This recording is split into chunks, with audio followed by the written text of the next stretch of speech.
ನಟ ಚೇತನ್ ಅವರಿಗೆ ರಕ್ಷಣೆ ಒದಗಿಸುವಂತೆ ಆಗ್ರಹಿಸಿ ಚಿತ್ರದುರ್ಗ ನಗರದಲ್ಲಿಂದು ಪ್ರತಿಭಟನೆ ನಡೆಸಲಾಯಿತು.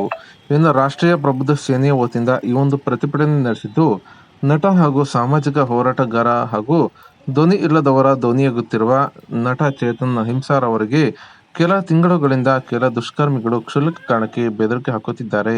ಇನ್ನು ಕಾಂತಾರ ಚಿತ್ರದ ಕೆಲ ಸನ್ನಿವೇಶ ಕುರಿತು ಚೇತನ್ ಅವರು ಮಾತನಾಡಿದ್ದು, ಚಿತ್ರದ ನಿರ್ದೇಶಕರಿಗೆ ಚೇತನ್ ಅವರು ತಿಳಿಸಿದ್ದು, ಇದನ್ನ ತಿರುಚಿದ ಕೆಲವರು ಚೇತನ್ ಅವರು ಹಿಂದೂ ವಿರೋಧಿ ಎಂದು ಆರೋಪಿಸಿದ್ದು, ಕಿಡಿಗೇಡಿಗಳು ಚೇತನ್ ಅವರ ವಿರುದ್ಧ ಆರೋಪ ಮಾಡಿ ಅವರ ತೇಜೋವಧೆ ಮಾಡುತ್ತಿದ್ದಾರೆ. ಆದ್ದರಿಂದ ನಟ ಚೇತನ್ ಅವರಿಗೆ ರಕ್ಷಣೆ ಕೊಡುವಂತೆ ಆಗ್ರಹಿಸಿ ರಾಷ್ಟ್ರೀಯ ಪ್ರಬುದ್ಧ ಸೇನೆ ವತಿಯಿಂದ ಪ್ರತಿಭಟನೆ ಮಾಡಿ ನಂತರ ಜಿಲ್ಲಾಧಿಕಾರಿಗಳ ಮುಖಾಂತರವಾಗಿ ಸರ್ಕಾರಕ್ಕೆ ಮನವಿಯನ್ನು ಸಲ್ಲಿಸಲಾಯಿತು.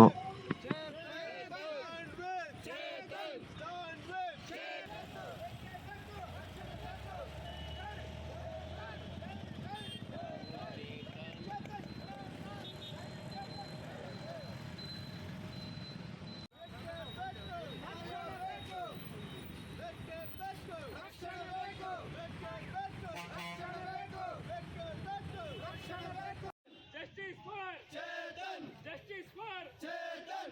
Beke beko! Rakshana beko! Beke beko! Rakshana beko! Beke beko! Rakshana beko! ಈ ಶತಮಾನದಲ್ಲಿ ಬಹುಜನರಿಗೋಸ್ಕರ ಹುಟ್ಟಿರುವಂಥ ಧೀಮಂತ ನಾಯಕ. ಅವ್ರು ಮಾತಾಡಿರೋದ್ರಲ್ಲಿ ಯಾವುದೇ ಎಳ್ಳಷ್ಟು ತಪ್ಪಿಲ್ಲ. ರಿಷಬ್ ಶೆಟ್ಟಿ ಅವರಿಗೆ ಇತಿಹಾಸ ಗೊತ್ತಿಲ್ಲ, ತಿಳ್ಕನ್ಲಿ ಓದ್ಕನ್ಲಿ ಅಂತ ಹೇಳಿದರೆ ಹೊರತು ಯಾವತ್ತೂ ರಿಷಬ್ ಶೆಟ್ಟಿ ಅವ್ರ ಬಗ್ಗೆ ಕೆಟ್ಟದಾಗಿ ಅವ್ರು ಮಾತಾಡಿಲ್ಲ. ಹಾಗಾಗಿ ಇವ್ರ ವಿರುದ್ಧ ಸಾಕಷ್ಟು ಕುತಂತ್ರಗಳು, ಸಣ್ಣ ಪುಟ್ಟ ಕೇಸ್ಗಳನ್ನು ಅಲ್ಲಲ್ಲಿ ದಾಖಲೆ ಮಾಡ್ತಾ ಇದ್ದಾರೆ. ಹಾಗಾಗಿ ಎಲ್ಲ ಕೇಸ್ಗಳನ್ನು ಖುಲಾಸೆ ಮಾಡಿ ಅವರಿಗೆ ಪ್ರಾಣ ಭಯ ಇರೋದ್ರಿಂದ ಒಂದು ಪೊಲೀಸ್ ರಕ್ಷಣೆ ಕೊಡಬೇಕಂತೇಳಿ ತಮ್ಮಲ್ಲಿ ಮನವಿ ಮಾಡ್ತಾ ಇದ್ವಿ. ಇದನ್ನ ಸೂಕ್ಷ್ಮವಾಗಿ ಗೃಹ ಮಂತ್ರಿಗಳಿಗೆ ಕಳಿಸ್ಬೇಕಂತ ಸರ್ಕಾರದಿಂದ ಕಳಿಸ್ತಾ ಇದ್ವಿ.